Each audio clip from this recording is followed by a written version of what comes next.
సింగరేణి టెండర్ల విషయంలో deputy CM బట్టి విక్రమార్క వ్యాఖ్యలకు మాజీ మంత్రి హరీష్ రావు కౌంటర్ ఇచ్చారు. అడిగిన ప్రశ్నలకు సమాధానం చెప్పకుండా బట్టి దాటివేశారన్నారు. సైట్ విజిట్ సర్టిఫికేట్ పైన బట్టి అవాస్తవాలు మాట్లాడారన్నారు.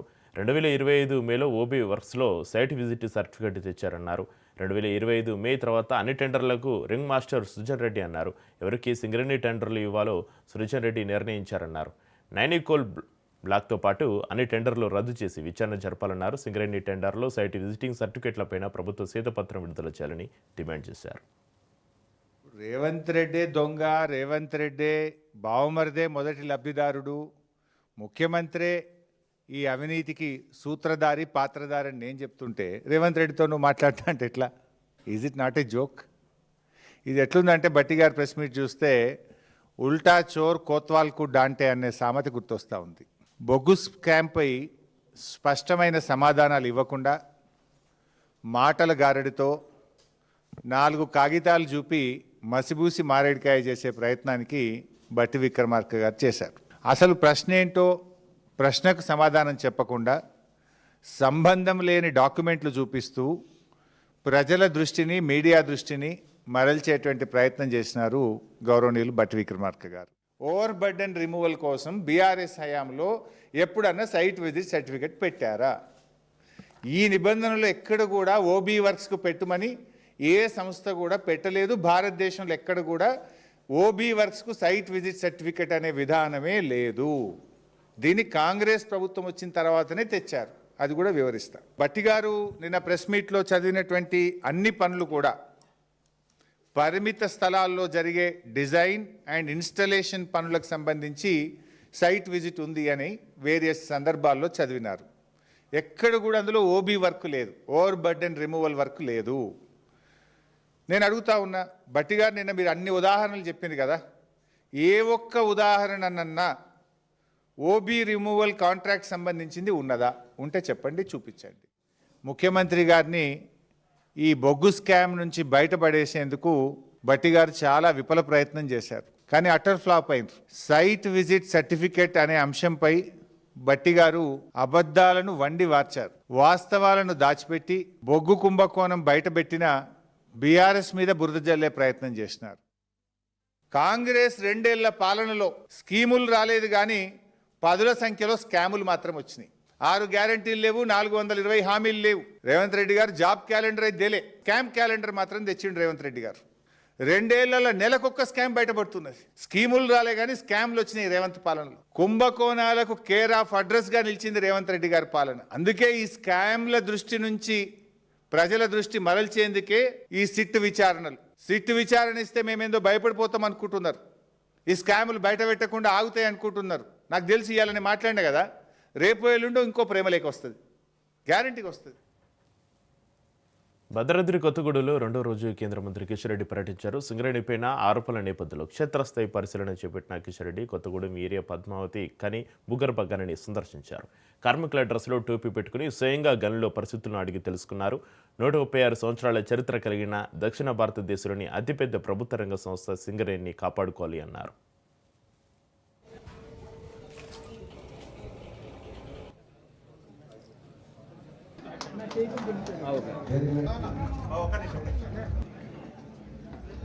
కొత్తగూడెం లో పర్యటనలో భాగంగా PVK5 under ground coal mine ఈరోజు విజిట్ చేయడం జరిగింది. ఈ యొక్క కోల్ మైన్ చాలా పురాతనమైనటువంటి కోల్ మైన్. ఇంకా ఈ మైన్లో అద్భుతంగా కోల్ ఉత్పత్తి చేసి దేశానికి, మన తెలంగాణకు ఎంతో ఉపయోగంలో తీసుకొస్తున్నారు. ఇక్కడ కార్మికులతో కలిసి మాట్లాడడము, ఈ యొక్క అండర్ గ్రౌండ్ కోల్ మైన్లో ఉన్నటువంటి సౌకర్యాలు ఏ రకంగా ఉన్నాయి, ఏ రకంగా మైనింగ్ జరుగుతూ ఉంది, వీటన్నిటిపై కార్మికులను కలిసి తెలుసుకునేటువంటి ప్రయత్నం చేస్తూ ఉన్నాం. అందులో భాగంగానే విజిట్ చేయడం జరిగింది. ముఖ్యంగా సింగరేణికి సంబంధించి అద్భుతమైనటువంటి 136 సంవత్సరాల చరిత్ర ఉంది.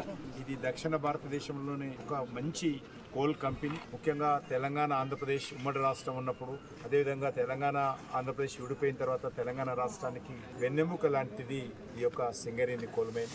దీన్ని ఇంకా మనము చాలా పెద్ద ఎత్తున ఇక్కడ ఉన్నటువంటి ప్రజలకు ఉపయోగపడే విధంగా, ఉపాధి అవకాశాలు మెరుగుపడే విధంగా చర్యలు తీసుకోవాల్సినటువంటి అవసరం ఉంది. దీనిని పూర్తి స్థాయిలో మరి రానున్న రోజుల్లో మరింత మెరుగైనటువంటి పరిస్థితులు కల్పించాలి. కార్మికులకు కూడా మేము ఈ మధ్యలో దేశవ్యాప్తంగా ఏ రకమైనటువంటి ఇబ్బందులు లేకుండా అండర్ గ్రౌండ్ కోల్ మైన్ కానీ ఓపెన్ కాస్ట్ మైనింగ్ కానీ ఏ రకమైనటువంటి ప్రమాదాలు జరగకుండా చూస్తూ ఉన్నాము. సాధ్యమైనంత వరకు నూతన టెక్నాలజీ అత్యంత ప్రాధాన్యత ఇచ్చి ఎక్విప్మెంట్స్ కానీ టెక్నాలజీ కానీ ఉపయోగించాలనేటువంటి విషయం అన్ని కంపెనీలకు కేంద్ర కోల్ మినిస్ట్రీ చెప్పడం జరిగింది.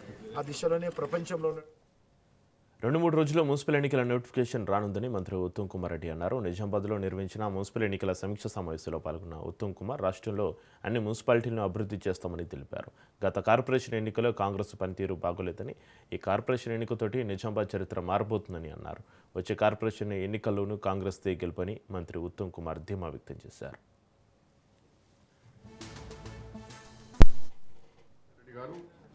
అడ్వైజర్గా అలాగే నగేశ్వర రెడ్డి గారు, మా తాయర్పి నమ్దాన్ గారు కూడా రోడ్స్ డ్రైనేజ్ ఇవన్నీ కూడా చేసుకునే గతంలో 10 సంవత్సరాలు ఏం జరగాలి ఈ టౌన్లో. ఇక్కడ మంచి ఒక అంటే లంగ్ స్పేస్ కొరకు ఒక పార్కు, తర్వాత ఒక స్పోర్ట్స్ కాంప్లెక్స్ ఒకటి ప్రపోజల్ పంపించాను. ఒకటి రింగ్ రోడ్ నిజామాబాద్. తర్వాత దీన్ని రాష్ట్రంలో మున్సిపల్ ఎలక్షన్స్ రానున్నాయి. ఇక 2, 3, 4 రోజుల్లో ఎలక్షన్ నోటిఫికేషన్ వచ్చి నామినేషన్స్ ప్రక్రియ మొదలవుతుంది. ఫిబ్రవరి 2వ వారంలో పోలింగ్ డేట్ ఉంటుంది. రాష్ట్ర వ్యాప్తంగా అన్ని మున్సిపల్ కార్పొరేషన్స్, అన్ని మున్సిపాలిటీస్. తెలంగాణ రాష్ట్రంలో కొన్ని ముఖ్యమైన విషయాలు మన కాంగ్రెస్ ప్రభుత్వం గురించి నేను వివరించాల్సిన సందర్భం ఇది.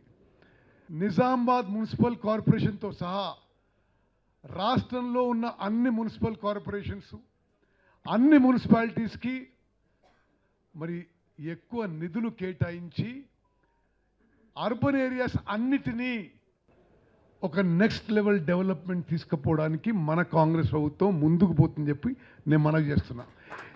నిజామాబాద్ అర్బన్లో నిజామాబాద్ మున్సిపల్ కార్పొరేషన్లో కూడా నిరుపేదలందరికీ సన్నబియ్యం ఇచ్చేది కాంగ్రెస్ ప్రభుత్వం, కాంగ్రెస్ పార్టీ మన చేతి గుర్తనే విషయం ప్రతి ఒక్కరు గుర్తుపెట్టుకోవాలి. అర్హులైన వాళ్ళందరికీ కూడా 10 ఏళ్ల పాటు టీఆర్ఎస్ ప్రభుత్వంలో కొత్తగా రేషన్ కార్డు ఇవ్వలేదు. మన కాంగ్రెస్ ప్రభుత్వం వచ్చిన తర్వాత అర్హులైన వాళ్ళకి, మిగిలిపోయిన వాళ్ళందరికీ కూడా రేషన్ కార్డులు ఇచ్చినాం. నిజామాబాద్ మున్సిపల్ కార్పొరేషన్లో కొత్త అర్హత ఉండి కొత్త రేషన్ కార్డు రాని వారు ఎవరైనా ఉంటే, అదేవిధంగా పాత రేషన్ కార్డులో కుటుంబ సభ్యులు చేర్పించాలంటే ఇప్పుడు కూడా చేర్పిస్తామని చెప్పి, కొత్త రేషన్ కార్డు ఇస్తామని చెప్పి. ఏపీ సీఎం చంద్రబాబు అధ్యక్షతన టీడీపీ పార్లమెంటరీ పార్టీ సమావేశం జరిగింది. ఎంపీలకు శాఖల పరంగా కొన్ని అంశాలు అప్పగించినందున అందుకు తగ్గట్టుగా సన్నద్ధమే రావాలని సూచించారు.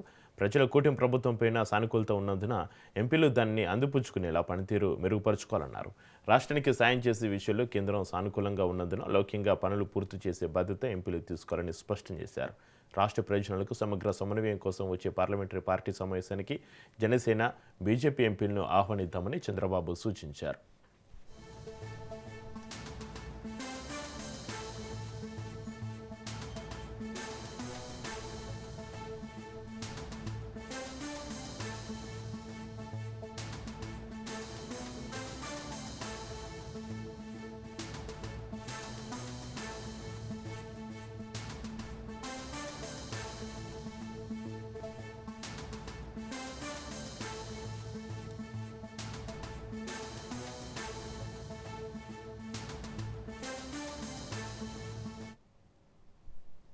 AP deputy CM Pawan Kalyan మహారాష్ట్రలోని నాందేడ్లో పర్యటించారు. ప్రముఖ సిక్కు గురు తేగ్ బహదూర్ సింగ్ 350వ షాయిదీ సమాగంలో పాల్గొనేందుకు నాందేడ్కు ఆయన విచ్చేశారు.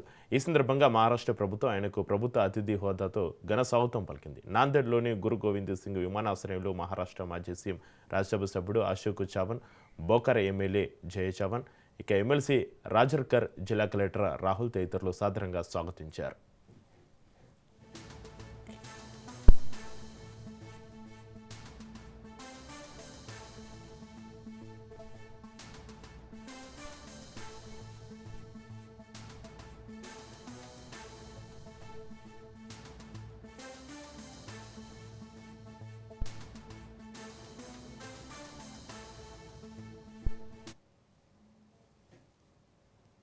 మాజీ ఉపరాష్ట్రపతి వెంకయ్యనాయుడు కీలక వ్యాఖ్యలు చేశారు. ప్రజలు ఎన్నుకుంటేనే ప్రజల డబ్బుతో ప్రభుత్వాలు నడుస్తున్నాయన్నారు. ప్రభుత్వాన్ని విమర్శించడం తన ఉద్దేశం కాదన్న ఆయన అసలు ఉచిత బస్సు ప్రయాణం ఇవ్వాల్సిన అవసరం ఏముందని ప్రశ్నించారు. ఉచిత పథకాలకు తాను పూర్తిగా వ్యతిరేకమన్నారు. ప్రజా సమస్యలే కాదు పెద్దల సంక్షేమంపై కూడా దృష్టి పెట్టాలని సూచించారు వెంకయ్యనాయుడు.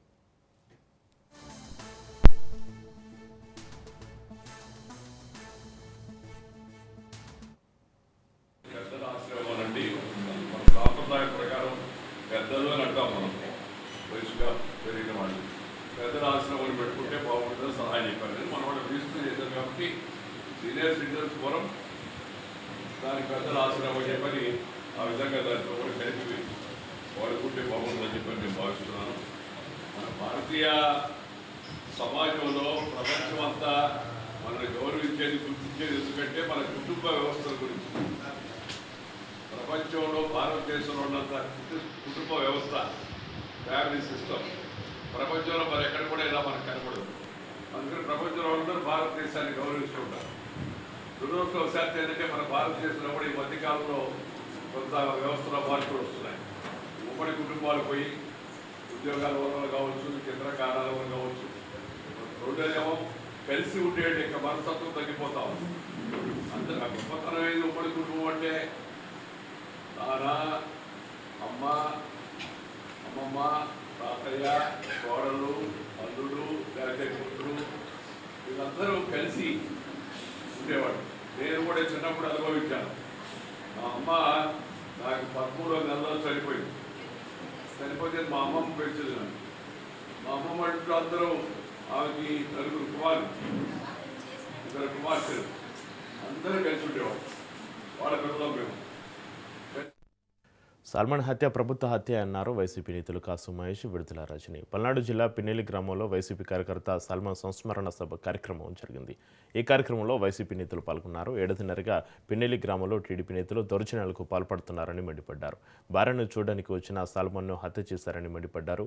అధికారంలోకి వచ్చాక అధికారుల అహంకారాన్ని తగ్గిస్తామని హెచ్చరించారు. లెక్కే లేదు.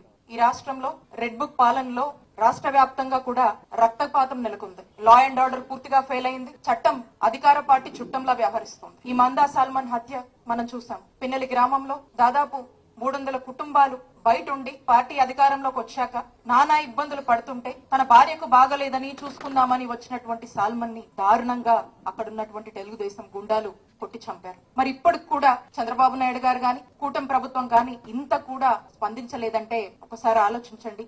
రాష్ట్రంలో ఎలాంటి పరిస్థితులు నెలకొన్నాయి, వైఎస్ఆర్ కాంగ్రెస్ పార్టీ వాళ్ళని ఏ విధంగా చూస్తున్నారు, సామాన్య ప్రజలకు న్యాయం లేదు అని స్పష్టమవుతా ఉంది. తెలుగుదేశం అధికారంలోకి వచ్చిన దగ్గర నుంచి చంద్రబాబు నాయుడు గారి నాయకత్వంలో మనం చూస్తా ఉన్నాం. రాష్ట్రంలో సెలెక్టివ్ గా పాలన నడిపిస్తున్నారు, సెలెక్టివ్ గా న్యాయం చేస్తున్నారు. వైఎస్ఆర్ కాంగ్రెస్ పార్టీ వాళ్ళకంటే ఒకలాగా, తెలుగుదేశం పార్టీ వాళ్ళకంటే ఒకలాగా. ఈ రోజు సామాన్యులు పోలీస్ స్టేషన్లకు వెళ్లేటువంటి పరిస్థితి లేదు. ఈ రోజు సామాన్యుడు పోలీస్ స్టేషన్ కి వెళ్తే అక్కడ నుంచి ఎమ్మెల్యేనో, ఎంపీనో, మినిస్టరో ఫోన్ చేసే వరకు కూడా వాళ్ళకు న్యాయం జరిగే పరిస్థితి లేదు. ఈ రోజు లోకేష్ బాబు తెచ్చిన రెడ్ బుక్ రాజ్యాంగం పాటించడం వల్లే ఈ రోజున ప్రజాస్వామ్యంలో ఒక సామాన్యుడికి అన్యాయం జరిగితే ఎటువంటి ఘటనలు వస్తాయో, ఎటువంటి తిరుగుబాటు వస్తుందో ఈ రోజు సాలమన్ గారి దాంట్లో మనం చూసాం. గడిచిన 20 నెలల నుంచి సుమారు 200-300 కుటుంబాలు పిన్నెల్లిలో, దాదాపు 700 కుటుంబాలు గురజాలలో, 2-3 వేల కుటుంబాలు గురజాల, మాచర్ల, పల్నాడు జిల్లాలో ఊరు వదిలేసి, వాళ్ళ వృత్తిని వదిలేసి, వాళ్ళ పొలాలు వదిలేసి ఎక్కడో గుంటూరు, విజయవాడ పక్క రాష్ట్రాలు పోయి కూలికి బతుక్కుంటూ సెక్యూరిటీ గార్డులుగా బతుకుతుంటే తన భార్యకి ఆరోగ్యం క్షీణించిందని ఊర్లోకి పోయిన సాల్మన్ గారిని కొట్టి చంపేశారు. అయ్యా బాబు వాళ్ళ అన్నదమ్ములు హాస్పిటల్ కి తీసుకెళ్తూ సీఏకి ఫోన్ చేసి మా ఓడు కోమాలోకి వెళ్ళిపోయాడు, చనిపోతాడేమో అని భయపడితే సీఏ అంట ఎరా వైఎస్ఆర్ గ్రామంలోకి అసలు ఎందుకు వచ్చా అంట. అది ఖండకావరం. ఒక మనిషి చావు బతుకుల మధ్య ఉంటే నువ్వు మాట్లాడే భాష ఇది. శాంతి భద్రతలు కాపాడాల్సిన ఒక స్టేషన్ ఆఫీసర్. వస్తాయి, రోజులు వస్తాయి. జగన్మోహన్ రెడ్డి గారు ముఖ్యమంత్రి అయిన తర్వాత చెప్తాం వీటన్నిటికీ సమాధానం. తిరుపతి జిల్లా సులూరుపేటలో వైసీపీ సంస్థాగత నిర్మాణ సమావేశం జరిగింది. కోటి ప్రభుత్వం నిరంకుశ వైఖరిపైన వైసీపీ నేతలు నిప్పులు చెరిగారు. రాష్ట్రంలో రాక్షస పాలన కొనసాగుతుందని మండిపడ్డారు. వైసీపీ నాయకులు కార్యకర్తలపైన అక్రమ కేసులు బనాయించడం, అరెస్టులు చేయించడం, దాడులకు పురిగొల్పడం పిరికిపంద చర్యగా అభివర్ణించారు.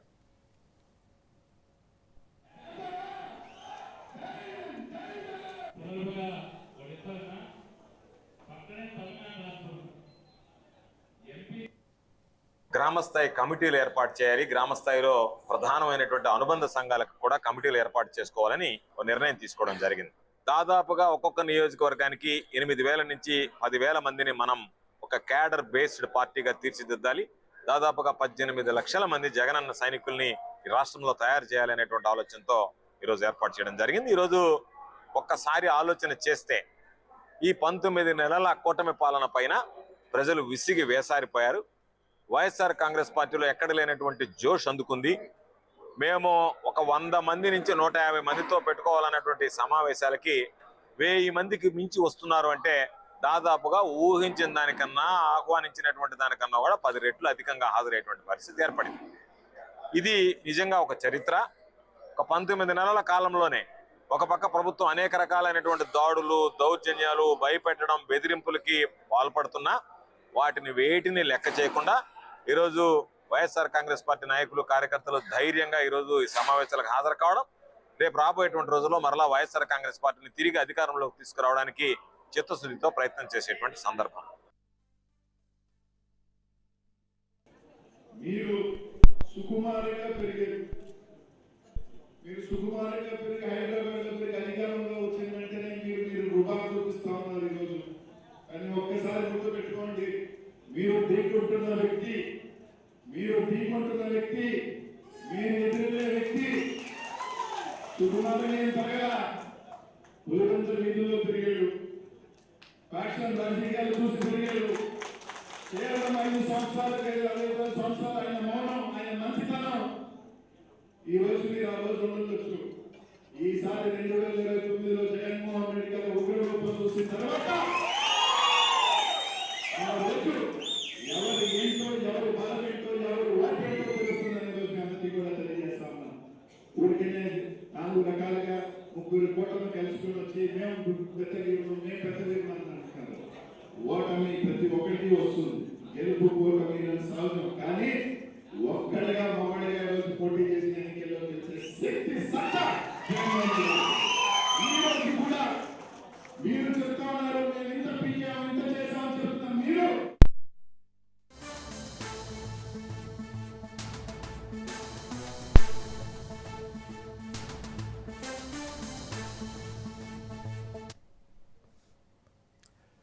హైదరాబాద్ మీరాలం చెరువులో చిక్కుకున్న కార్మికులను హైడ్రా టీఆర్ఎఫ్ బృందం కాపాడింది. పాతబస్సు జూ పార్కు దగ్గరలోని మీరాలం ట్యాంకులో చిక్కుకున్న వారిని సురక్షితంగా ఒడ్డుకు చేర్చింది. వీరంతా మీరాలం ట్యాంక్ అభివృద్ధి పనుల్లో భాగంగా సాయిల్ టెస్ట్ కోసం ఇంజనీర్లు, కార్మికులు బోట్లు వెళ్లారు. వాళ్ళు ప్రయాణించే బోటు ఇంజిన్ ఫెయిల్ అయింది. అప్పటికే చీకటి పడడంతో ఆందోళనకు గురయ్యారు. ఒక పక్క చెరువులో ఉన్న మొసల భయం, మరోపక్క ఒడ్డుకు చేరే అవకాశం లేక ప్రాణాలు అరచేతిలో పెట్టుకుని భయంతో గడిపారు. 100కి డయల్ చేసి సమాచారం అందించారు. వెంటనే హైడ్రా డిఆర్ఎఫ్ కంట్రోల్ రూమ్కి సమాచారంతో అందరూ క్షేమంగా బయటపడ్డారు. ప్రాణాపాయ స్థితిలో ఉన్న తమను కాపాడిన హైడ్రా బృందాలకు ధన్యవాదాలు తెలిపారు.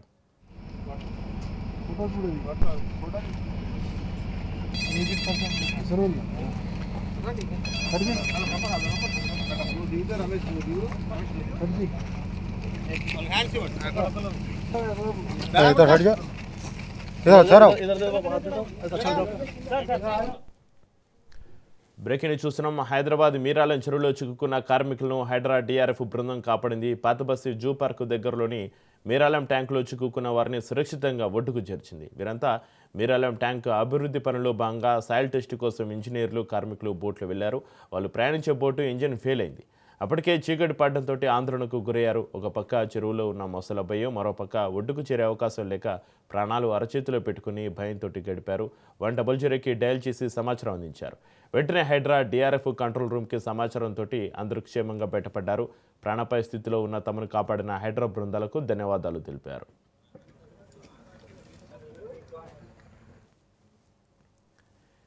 ఇక ఇదే అంశానికి సంబంధించి మరింత సమాచారాన్ని మా ప్రతినిధి ప్రవీణ్ ఫోన్లలో అందిస్తారు. ప్రవీణ్, హైదరాబాద్ మీరాలం చెరువులో చిక్కుకున్న కార్మికులను హైడ్రా డిఆర్ఎఫ్ బృందం కాపాడింది. దీనికి సంబంధించి మీ దగ్గర ఉన్న అప్డేట్స్ ఏంటి? అసలు ఏం జరిగింది?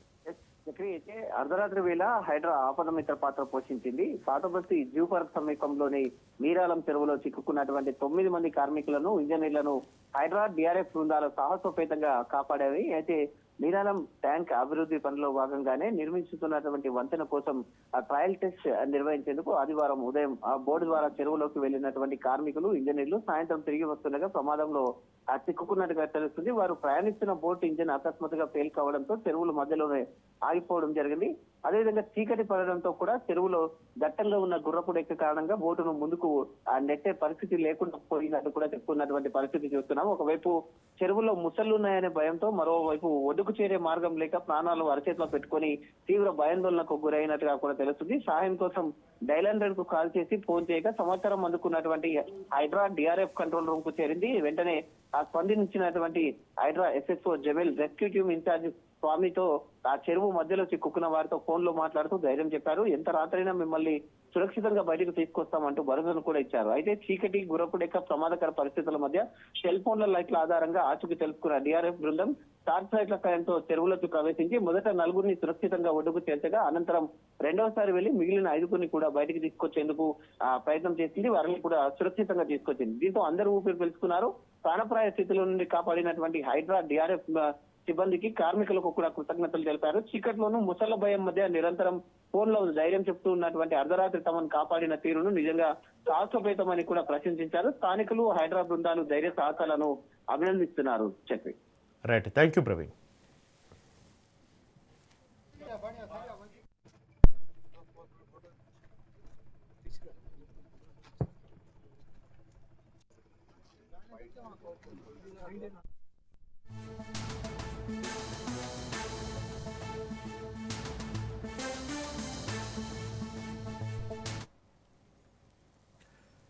యాచరులో డ్రంక్ అండ్ డ్రైవ్ నిర్వహిస్తున్న ఎస్ఐ మధు కారును ఢీకొట్టింది. తనిఖీలు చేస్తున్న సమయంలో ఎస్ఐ మధు ఒక కారును అడ్డగించే ప్రయత్నం చేశారు. కారును నిలిపే ప్రయత్నంలో కారు దూసుకొచ్చింది. దీంతో ఒక్కసారిగా కారు బ్యానెట్పై ఎస్ఐ మధు పడిపోయాడు. సుమారు 400 మీటర్ల వరకు హైదరాబాద్ వైపుగా దూసుకెళ్లాడు. సాయి శరణం గార్డెన్ వద్ద కారు స్లో చేయగానే ఎస్ఐ దూకేశాడు. సమాచారంతో అలర్ట్ అయిన సదరు పోలీసులు ఇబ్రహీంపట్నం కానాపూర్ గ్రామంలో కారును నిలిపి డ్రైవర్ మరొకరిని అదుపులోకి తీసుకున్నారు. స్వల్ప గాయాలైన ఎస్ఐ మధు మాల్ అనే గ్రామంలో పీపుల్స్ హాస్పిటల్లో చికిత్స పొందుతున్నాడు. మరోవైపు యాచర అంబేద్కర్ చౌరస్లో బైక్ను ఢీకొట్టింది. ఈ ప్రమాదంలో 2 వ్యక్తులు తీవ్రంగా గాయపడ్డారు.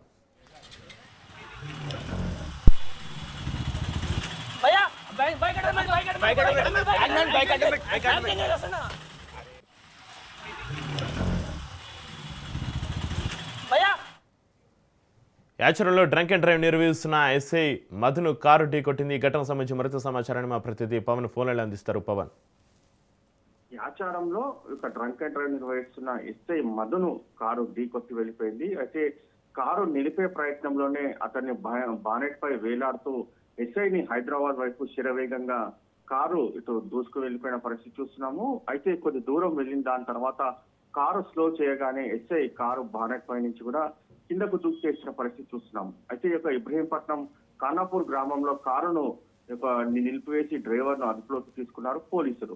అయితే ఎస్ఐ మధుకు స్వల్పంగా గాయాలు కావడంతో అతన్ని ప్రైవేటు హాస్పిటల్ కు తరలించారు. అయితే తిరిగి పోలీస్ స్టేషన్ కు చేరుకున్న ఎస్ఐ వారి పైన కేసు కూడా నమోదు చేశారు. అయితే ఈ యొక్క అంబేద్కర్ చౌరస్తా వద్ద బైకును ఢీకొట్టడంతో కారు మరొక 2 కూడా తీవ్ర గాయాలయ్యాయి. ఒకరికి చెయ్యి కూడా ఫ్రాక్చర్ అయినట్టుగా దీనికి సంబంధించి తెలుస్తుంది. అయితే కారులో ప్రయాణిస్తున్న 2 కూడా పోలీసులు అదుపులోకి తీసుకున్నారు. అదుపులోకి తీసుకొని దీనికి సంబంధించి విచారణ కొనసాగిస్తున్నారు.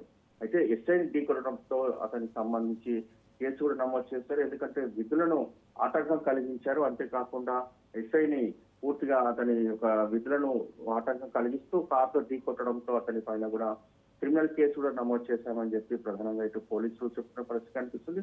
మొత్తానికి వివరంగా పూర్తిగా ఇన్వెస్టిగేషన్ చేసిన దాని తర్వాత అన్ని విషయాలు చెప్తామని చెప్పి పోలీసులు. Right, thank you Pawan.